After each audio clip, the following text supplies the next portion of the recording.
Hey guys, it's captain blue pirate है और आज हम बात करने वाले हैं लास्ट किंगडम सीरीज पर बनी film the seven kings must die के बारे में। आई नो मैं लंबे टाइम से ऑफ था, लेकिन एग्जाम्स की प्रिपरेशन चल रही थी और मैंने रिसेंटली एक एग्जाम क्लियर कर ली है, उसकी फिजिकल की प्रिपरेशन चल रही है, तो वीडियोस थोड़े थोड़े टाइम पर आते रहेंगे। अभी बात करते हैं द लास्ट किंगडम पे बनी फिल्म के बारे में, जो कुछ मंथ्स पहले रिलीज हुई थी और मुझे लगता है कि हमने सारे सीजन कवर कर लिए हैं, तो फिल्म को कवर करना जरूरी था। अगर आपने मेरे बनाए दूसरे द लास्ट किंगडम के एपिसोड्स को अभी तक नहीं देखा तो यहाँ क्लिक करें और ऐसे ही दूसरे वीडियोस के लिए मेरी चैनल पे जाएं। तो चलिए स्पॉयलर्स के साथ शुरू करते हैं। Okay, recap.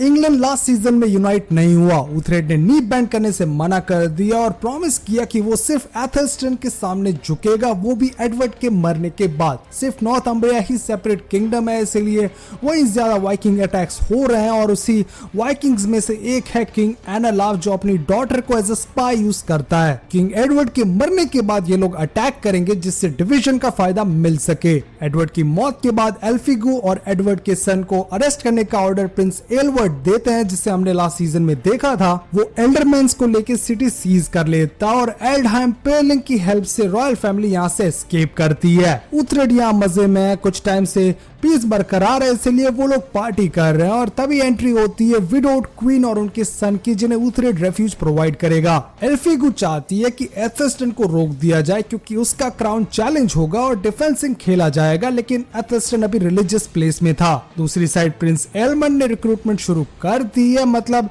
इनके पास ज्यादा टाइम नहीं था उन्हें रोकने के लिए। ये लोग सीधा मर्सिया के लिए निकल जाते हैं, जहाँ उन्होंने कैंप बनाया हुआ था। ऑसबर्ट बड़ा हो चुका है और वो उथरेड के जाने के बाद सारे कासल के काम संभालता है, जो काफी सही बात है। यहाँ एथेल्स्टन को ये बंदा इन्फ्लुएंस कर रहा है, जिसका नाम है इंगलमुंड। ये एज अ वाइकिंग जन्मा था, लेकिन बड़ा हुआ एज अ क्रिश्चियन। उथरेड से एकदम ऑपोजिट। यहाँ उथरेड मर्सिया आ चुका और उसे मालूम पड़ता है कि ये लोग होल्ड करके खेल रहे हैं, यानी कि उनका प्लान डिफेंसिव अटैक खेलने का है। उथरेड को ये पता है, इसलिए वो उसे एथेल्स्टन की मदद करने के लिए यूज करेगा। मॉर्निंग में एथेल्स्टन की आर्मी आ चुकी है और उथरेड अपनी पार्टी के साथ गेट को होल्ड कर लेता है। एमंड बताता है कि वो सरेंडर नहीं करेगा, लेकिन अगर ऐसा हुआ तो उथरेड दरवाजा खोल देगा और इनके बम्बू लग जाएंगे, जिससे वो लोग सरेंडर कर देते हैं। उथरेड एंड गैंग को लगा कि सरेंडर के बाद सब कुछ पीसफुल हो जाएगा, लेकिन एथेल्स्टन पहले ही अपने भाई को मार देता है एंड पूरी आर्मी को मैसेकर करता है, जिससे उथरेड भी शॉक में है। इसके अलावा यहाँ पे फाइट के दौरान उसकी एंसेस्ट्रल स्वॉर्ड को भी किसी ने छीन लिया, जिससे वो काफी डिसअपॉइंटेड था।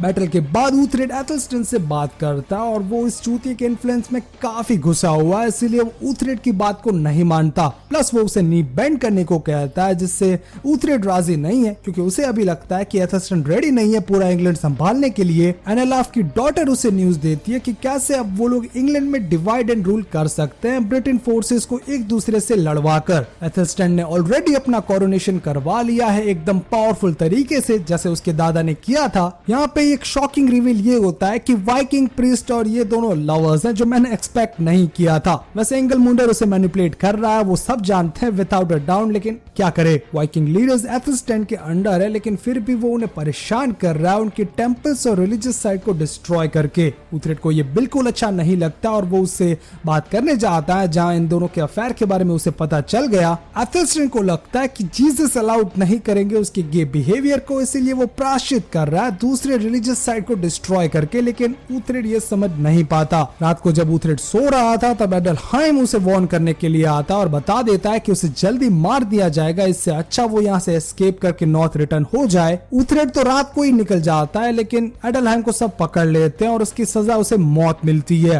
वो काफी समझाने की ट्राई करता है, लेकिन एथेल्स्टन कुछ समझना नहीं चाहता और उसे मार देता है। एल्डहाइम रियली काफी बढ़िया कैरेक्टर था, उसका कैरेक्टर डेवलपमेंट भी सही हुआ था, उसकी मौत पर रियली बहुत दुख हुआ। उथरेड के सन को यहाँ इंगलमुंडर मैनिपुलेट करता है और अंदर आने की परमिशन मांगता है, लेकिन उसे मालूम नहीं था कि उथरेड यहाँ ऑलरेडी मौजूद है और वो अरेस्ट कर लेते हैं इस चूतिए को। यहाँ सभी वाइकिंग्स और वेल्स और दूसरे सारे इंग्लैंड के किंग्स इकट्ठा होकर डिसाइड कर रहे हैं कि एथेल्स्टन को कैसे हराया जाए। उन्हें लीड करेगा एनालाफ, जिसका प्लान अभी तक सक्सेसफुल जा रहा है। इंगलमुंडर अंदर भी शांति से नहीं बैठता, वो रिलीजन का यूज करके उथरेड के अपने लोगों को उसके अगेंस्ट करता और उसे पकड़वा देता है। एल्फिगो को भी हिरासत में लिया गया और एथेल्स्टन ऑर्डर देता है कि ऊथरेड को मार दिया जाएगा और उसके सन को लॉर्ड बनाया जाएगा जो नी बैंड करेगा। वो बस चाहता है कि पूरा इंग्लैंड यूनाइट होकर एक किंगडम बन जाए, जो उसके दादा की इच्छा थी।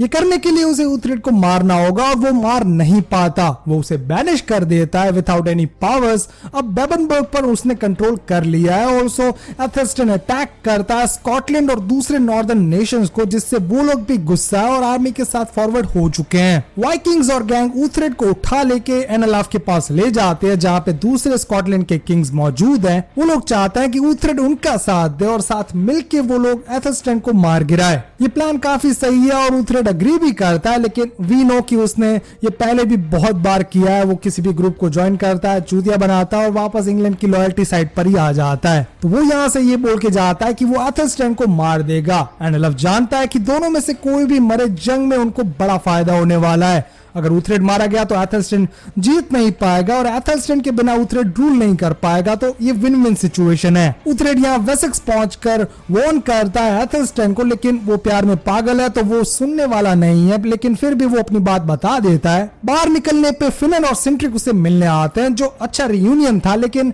ऊथरेड ने उन्हें ऑर्डर नहीं दिया। तो वो लोग कासल छोड़कर यहाँ पर क्या कर रहे हैं? वो लोग समझ जाते हैं कि कोई बड़ा इश्यू होने वाला है, इसीलिए वो बेबनबर्ग रिटर्न होते हैं। लेकिन यहाँ वुल्फ वॉरियर्स ने ऑलरेडी अटैक कर दिया था। कासल एकदम सुनसान है, लोगों की लाशों के ढेर लगे हुए हैं। It's really painful scene. फिर उनकी वाइफ की भी डेथ हो गई है, जो काफी सैड था। हालांकि हेयर टू द थ्रोन और लेडी ऑफ वेसेक्स सलामत है। इंगलमुंडर सैक्सन्स को भी मारना शुरू करता है और कई लोग उसे ज्वाइन करते हैं, कई अपोज करते हैं। लेकिन ये सारी बातें एथेल्स्टन को पता चल चुकी है। इतने टाइम तक ये चूतिया बन रहा था, लेकिन अब ये सब कुछ जानता है। ऊथरेड को लगा कि इंगलमेंटन ने उसके सन ऑस्बिट को मार दिया, लेकिन एथेल्स्टन ने उन्हें बचा लिया था। वो सेफ है। साथ ही साथ एथेल्स्टन माफी भी मांगता है पूरे बिहेवियर के लिए, जिसके बाद वो लोग प्लान बनाते हैं एनालाफ के इन्वेजन को रोकने के लिए। लेकिन ऊथरेड साथ फाइट करना नहीं चाहता। अगर ऐसा किया और एथेल्स्टन मारा जाएगा तो फिर सारा प्लान चौपट हो जाएगा। इसीलिए ऊथरेड अकेले फाइट करने का डिसीजन लेता है।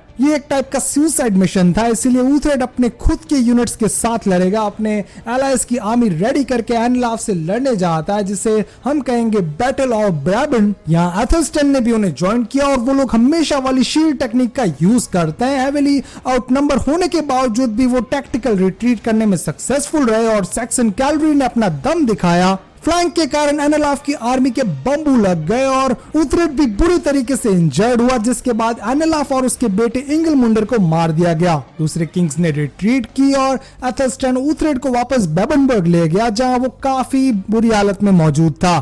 फिनन बताता है कि जो प्रोफेसी की थी 7 किंग्स मस्ट डाई, वो सही नहीं है, क्योंकि एडवर्ड को मिला के 6 ही किंग्स हुए जिनकी मौत हुई है। ऊथरेड खुद को भी काउंट करता है, क्योंकि वो नॉर्थम्ब्रिया को रूल कर रहा था विदाउट एनी लीजन, मतलब वो भी एक किंग है। वो अपना क्राउन डिसॉल्व करके एथेल्स्टन के सामने नी बैंड करता है, जिससे इंग्लैंड के सारे किंग्स यूनाइट हुए, जैसे कि उसने प्रॉमिस किया था एडवर्ड को।